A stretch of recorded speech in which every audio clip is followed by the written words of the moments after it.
You know what I'm saying? All right. All right. Yeah, there we go. So I need to probably mute this situation here.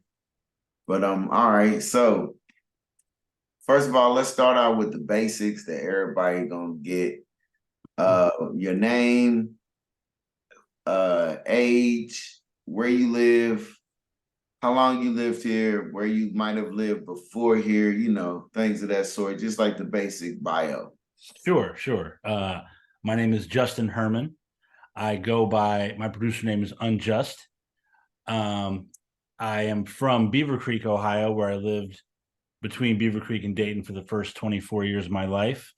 I'm 45 years old. I then lived in Oakland, California for almost 19 years until I moved back to Yellow Springs to be closer to my mother in Beaver Creek and for a myriad of reasons.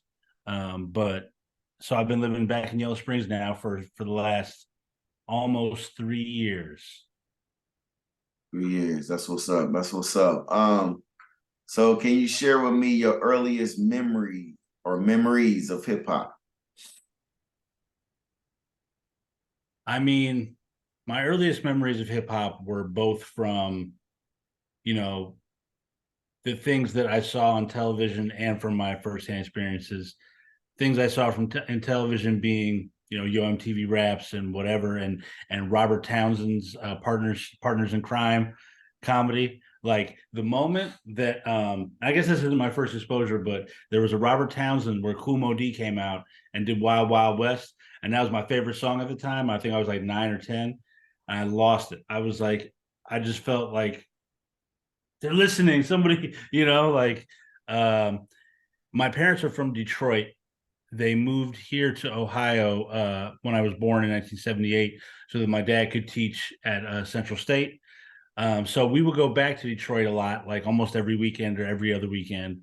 And my grandmother lived, my one grandmother lived on Telegraph and 12th Mile, and the other one lived downtown Detroit in apartments. And yeah, I would just what I would do while my parents were visiting is they'd be visiting upstairs. I'd be downstairs as a 5, 6 year old breakdancing on the corner with just you know the local cats. And my mom and dad would literally just be like, "Okay, he's cool," like, looking down, looking at the window, like, "Ah, he's good, he's dancing, he's happy," and everybody was just yeah. So when I say when I told you before that I am a guest in this culture, it's always been that, but in a very not an exclusionary way, the opposite, an inclusionary way, Peace, like peace. you know. Yeah, it's interesting because I started out breakdancing too, man. Spinning on my mother. Like if my mother would get like a new appliance, then that cardboard box is a victim because I'm taking it over. You know what I'm saying? I'm writing Mm-hmm. on it, I'm breaking on it, So it made me think of a question. So right now you're a producer, but so is breakdancing how you started? How did you start? I Like started not even break. so much like professionally, but just in general, experimenting with the elements. Yeah, no, absolutely. I think that's what kind of grabbed me as a kid about hip hop is that I was living in Beaver Creek, a very monochromatic, monoculture place where I felt like if I ever tried to be creative, which I was, it wasn't necessarily it was it was not celebrated. It was not encouraged. It was kind of like the overall vibe was like to beat you into conformity. And so when I saw hip hop, I saw young people, young kids and teens empowering themselves through their own creativity with nothing more than what they had at their disposal, you know. Um, and that's what was like, whoa, that's who I am. Is I'm a creative kid and I'm gonna just do whatever I can. So as far as my first experimentations, it was breaking, and then all within the same time frame. Like my parents again from Detroit, so I had tons of great records in the home. My parents' record collection was heavily Motown influenced, heavily like they were My mom used to sneak out and go see Nina Simone when she was a teenager. So I had great records. So I experienced while I was breakdancing, which I was better at. I was also experimenting with records on turntables, which I was not good at, and had no there was no one teaching me how. So I was destroying all my parents' records on turntables and trying to like spray paint. I also was trying to spray paint graffiti, which again, not good at.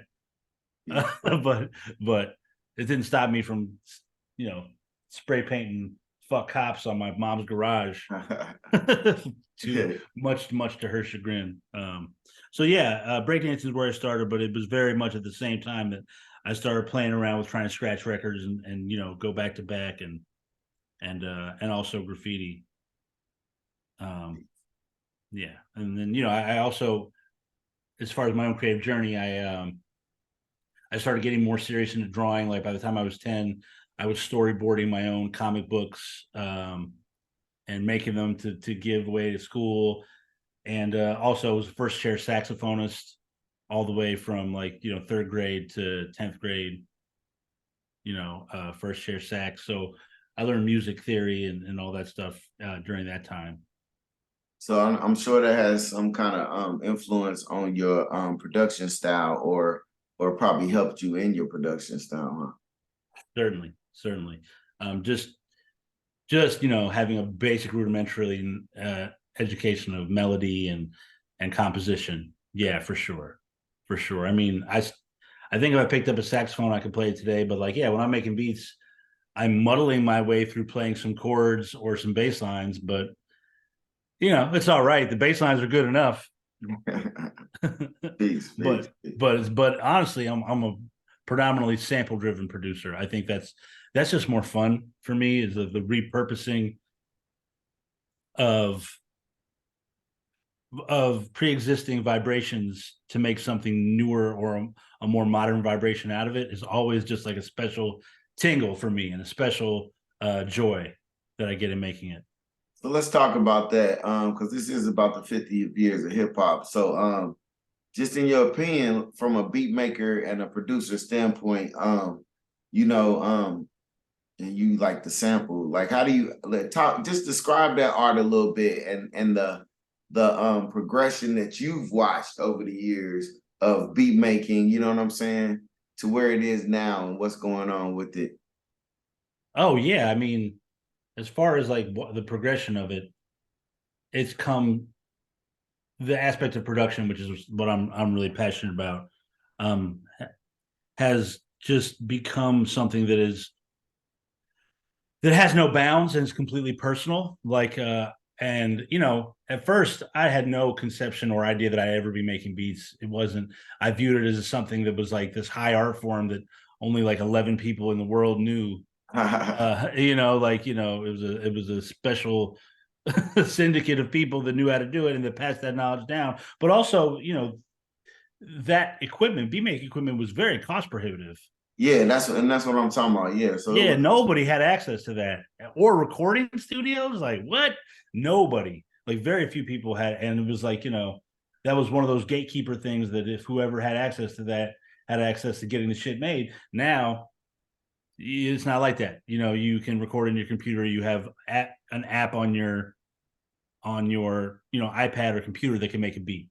So Peace, peace. the cost prohibitive line has totally been taken down. However, that doesn't mean you can get into making things that are qualitatively great that easy. You still have to put in the effort to get to the quality. Like you Yeah, still I have to put remember. in, you know. Yeah, I remember when I first ran into somebody messing with Fruity Loops years ago, right? And I was like, man, what is this trash? But then when I sat down to look at how they were doing it, I'm like, well, all right, he's still putting in a lot of work. You know what I'm saying? He's still lining things up. You know what I'm like how you said you muddled through that baseline, but you still know where that baseline goes. You know what I'm saying? For You know, sure. For yeah. sure. And I mean, um, it's funny, like after you've been making beats for a while, one thing that I like that people tell me about my stuff is that I can always tell it's you. Like you have a sound. So that's great. I don't like the first like ever PR I got was like someone saying, like, "Oh, he sounds like Dilla or Madlib," and that's the worst thing. That's the absolutely what I did not want to hear, because A, you're putting me up against the best, and B, I'm not, I'm trying to make it was Dilla and Madlib when I was like, in my early 30s or whatever, among them that showed me how personal you could make it. Like that you can use source material that's personal to you to make it your own.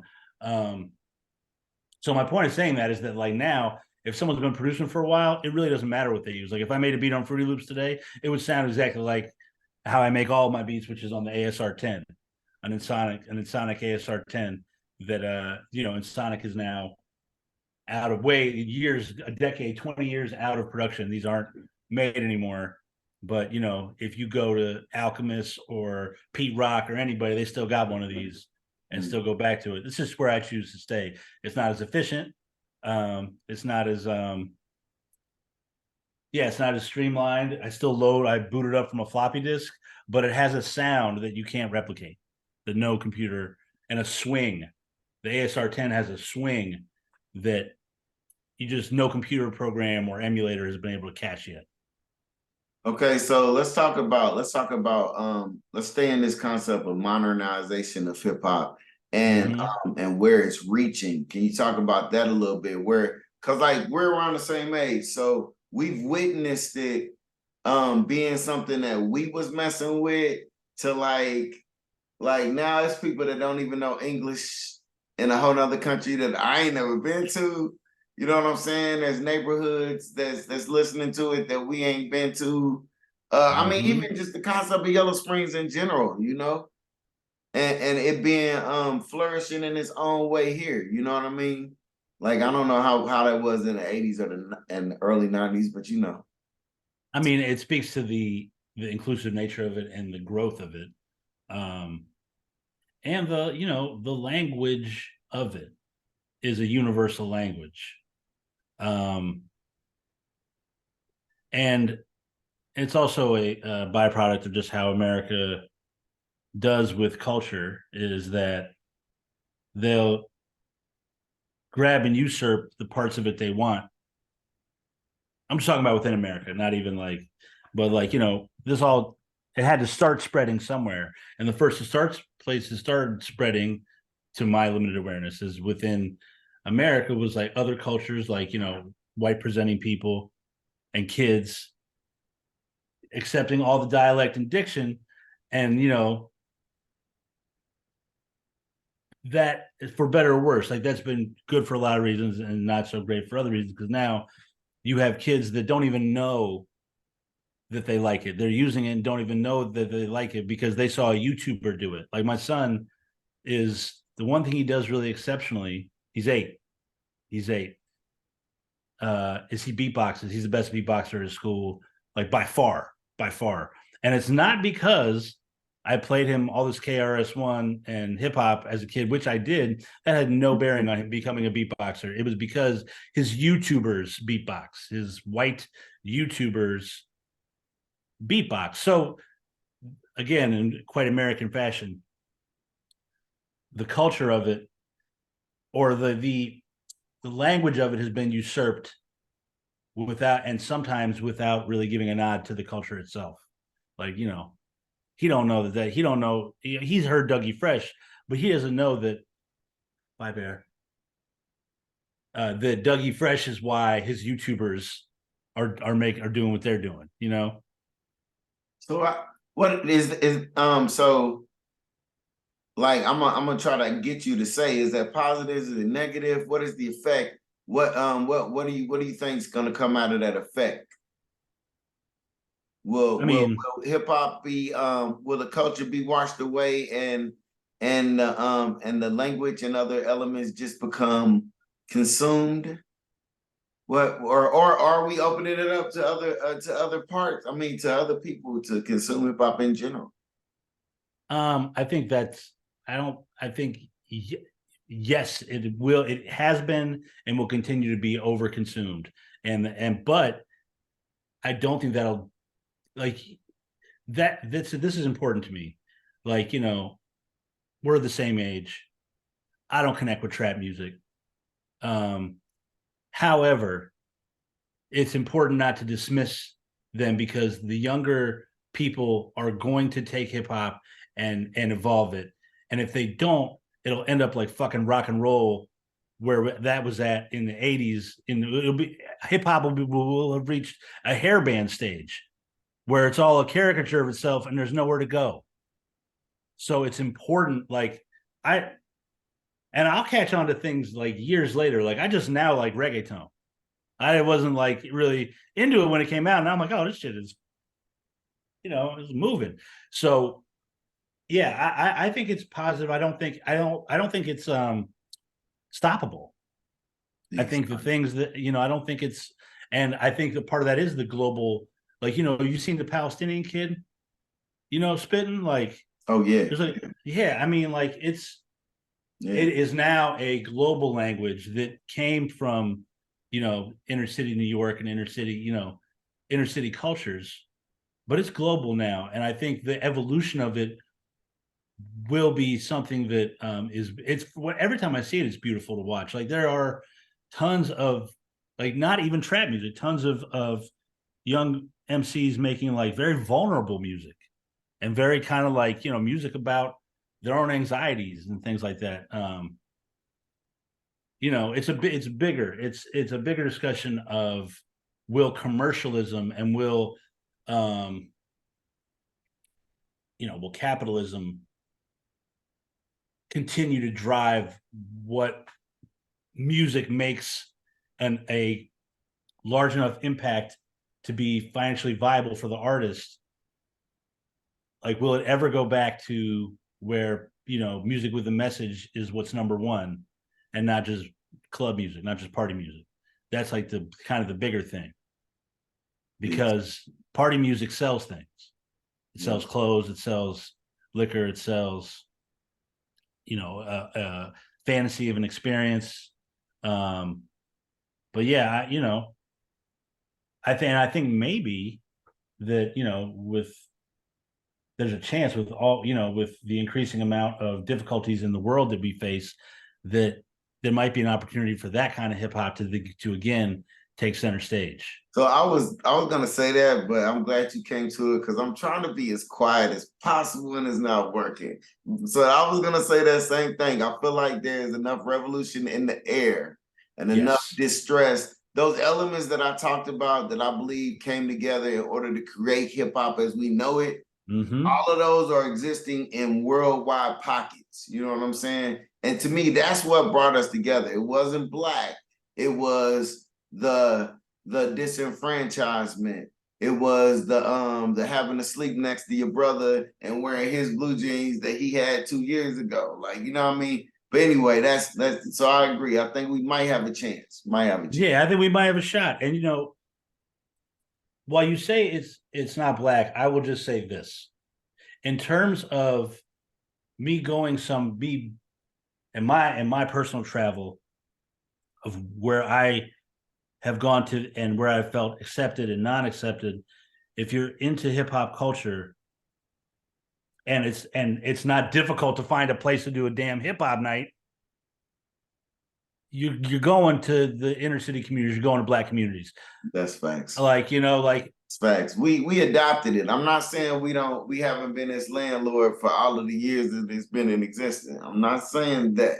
I just believe that in the beginning, if we look at those who contributed to the culture, like in the very beginning, even Kool Herc and all them, they were Jamaican. children of immigrants. You know what I'm saying? Exactly. Yep. So it's like it's a whole bunch in that mix. And I guess I'm one of those people that don't even like to put a birth date on it. So that's a whole Yeah. other conversation. You know what I'm saying? I'm a big believer in cumulative consciousness too. Yes, peace, Big peace. believer in that. Like I just Yeah. saw a video the other day of like I'm talking like from 1971 of some cats in some far away country. I don't even remember where it was, but they were beatboxing and freestyling in another language. Mm.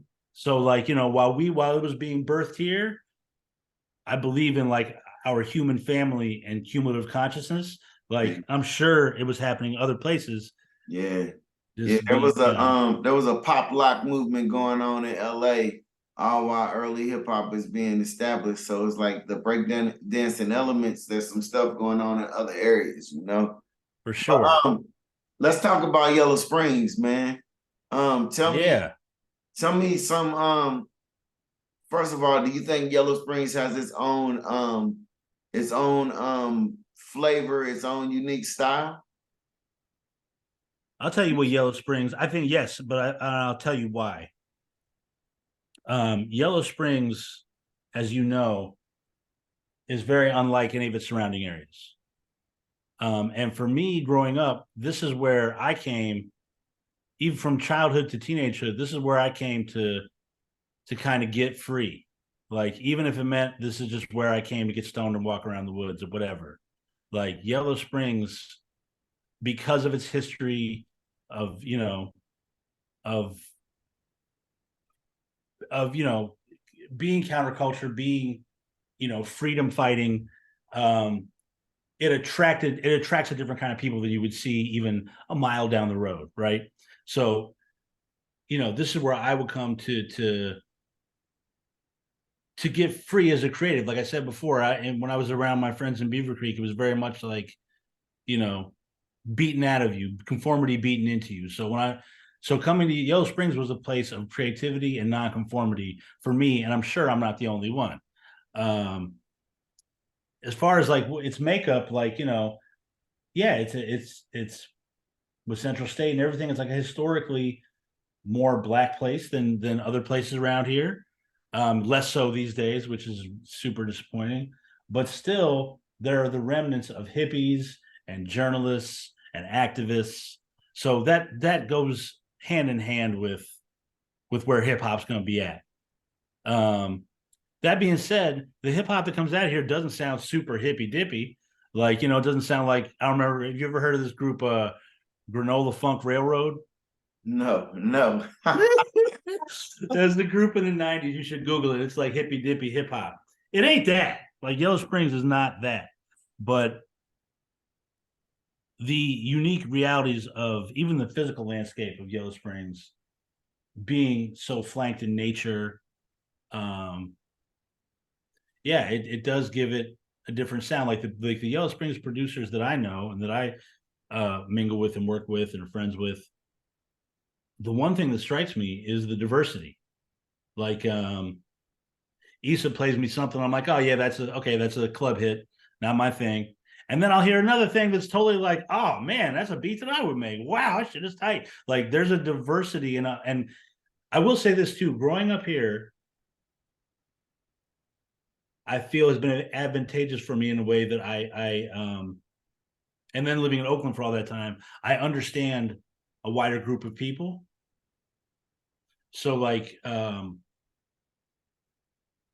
I would have never left, I couldn't say that. But even when I was there, I could understand, the traditional white America better. And anyway, I guess what I'm saying is that the sound is diverse. Like it doesn't sound like one thing. Mm, Um, it's- my it- first experience of hip hop in Yellow Springs was when I was 18, coming out here. I might have been 19, coming out to a rave.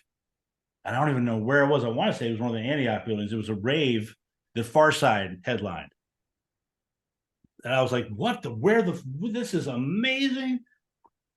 One of my favorite groups of all time. Yeah. Yeah, that's one of that's. And that doesn't surprise me because you say hip hop and then you say hippie and the far side was like edging on that hippiness, you know what I'm saying, in a lot of ways, you know. Sure. I think that's why I was able to connect so strongly with Souls of Mischief because they were as well. And those are my best friends now. Those are the people that call and check on me and say hello, and we do and we send beats. Still making music together. So I think it was part of my understanding of there's something very West Coast about Yellow Springs. There's if there's an ocean, it would feel like the Bay in a way. And that's right. I hear you. I used to live in the Bay, so I feel you. I know. Yeah. Yeah. Yeah, no doubt. So What have you contributed to the Yellow Springs hip hop scene, and what do you plan on contributing? Um, And that came out of all, nowhere. no, it's the most important thing to talk about. I only the only thing I want to contribute is awareness because, like I said, growing up there was no support. I had no support for anything that I was doing creatively, and I know that nobody else was either. So, what I would like to foster, which is here already, but I want to amplify it, is I would like to amplify and foster a scene of creative support and cachet even around Yellow Springs producers and artists. Like I would like because I've seen it happen.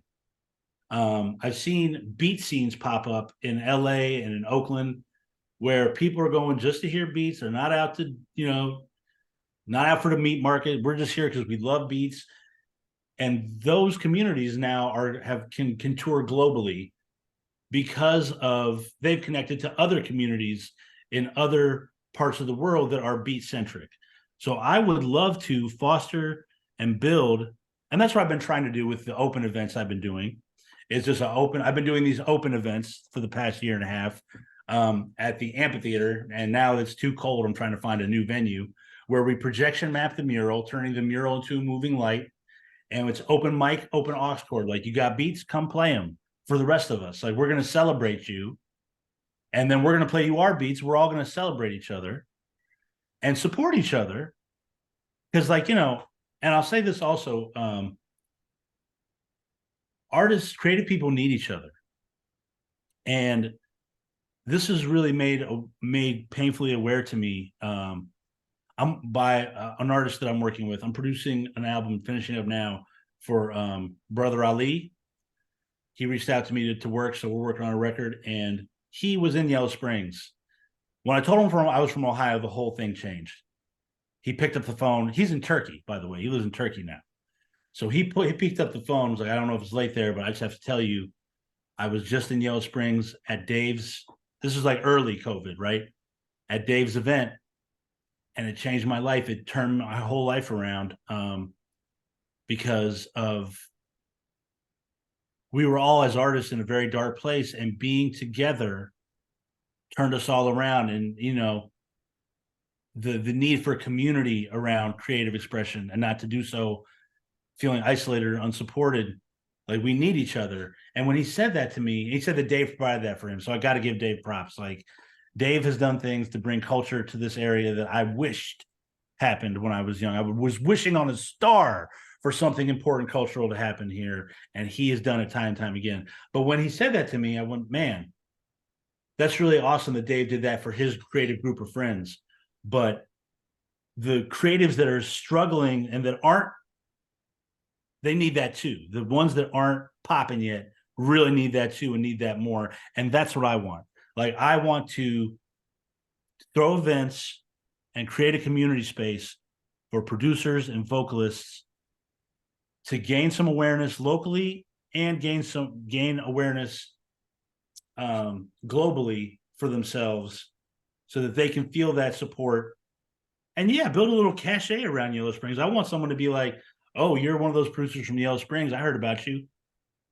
Like which has happened. Like friends of mine, there's a friend of mine, DiBiase, very well-known producer, very celebrated. He started this thing called the Flip a Beat Club, which is international. Happens every third Friday. He saw what we were doing via my Instagram and was like, "Oh my God, you guys should be the Yellow Springs chapter of the Flip a Beat Club." And so we are. So if you look at the flyer, and I can send you a new Zoom link if this cuts off or whatever. We can keep going, so don't trip on the time. That's what's up. Peace. They reached out, and now we are the Yellow Springs chapter of the Flip a Beat Club. And if you look at the flyer, it's like Oakland, London, Tokyo, Austin, Texas, Chicago, Yellow Springs. Mm. So now that that's happened, I'm really just trying to find a venue with which to do it at. Might be haha pizza, I hope, but don't print it. But I'll let you know in the next couple days if you can print it, because that would be tight. Because they have a mural, it's indoors during the winter, not connected to the university, which is really fucking nice. Yeah. And the guy, so I and there's a thing about music that connects culture. Like I met the young man who's the new owner of Haha, and I told him about what I was doing, and he's like, "Oh, I use an MPC." Mm. I'm like, "Oh shit! Well, then you got to come make beats and play beats with Right. us." Like, and I've met children, like people I know have 10-year-old and 11-year-old sons and daughters. They're like, "I make beats. I have a SoundCloud page, and I make beats on my iPad." Yeah. Awesome, come with it. Like, So would that from be a, one of the most amazing things you've seen? The ability to meet people in different age range, different fields, different and it be like a music thing that connects you. Is that amazing? Is that and like it amazes me, and like the turnout. We've had such a good turnout to these events that I'm like, I knew it. so I talk knew to me y'all were about out that. here. I knew y'all were out here. Talk to me about Open, man. Tell me a little more about it. Describe it. Tell me what's going on, who you working with, who's came through, what it looks like for people who haven't seen it. Yeah, I mean, and I appreciate this because it hasn't gotten any ink in the press or anything like that. But what it is like, again, it's been outdoors at the amphitheater most. We did it at Rose and Sal's one time too. Outdoor, literally open air. We projection map a mural, which turns it into an enormous, bright, moving light as the backdrop. So you're already taken creatively out of your realm of what you know is reality and what you think is possible. Like no one's ever seen that before. So it's fun, and like it's all ages. Like there's babies playing drums. Like it's okay. So to start from the top, the way it came about was, I'm in my new old home of Yellow Springs, walking through this field, and I see this abandoned amphitheater that is just decrepit and destroyed. I met this man, Forrest Bright, whose son goes to school with my son, and he's an art teacher here at Antioch.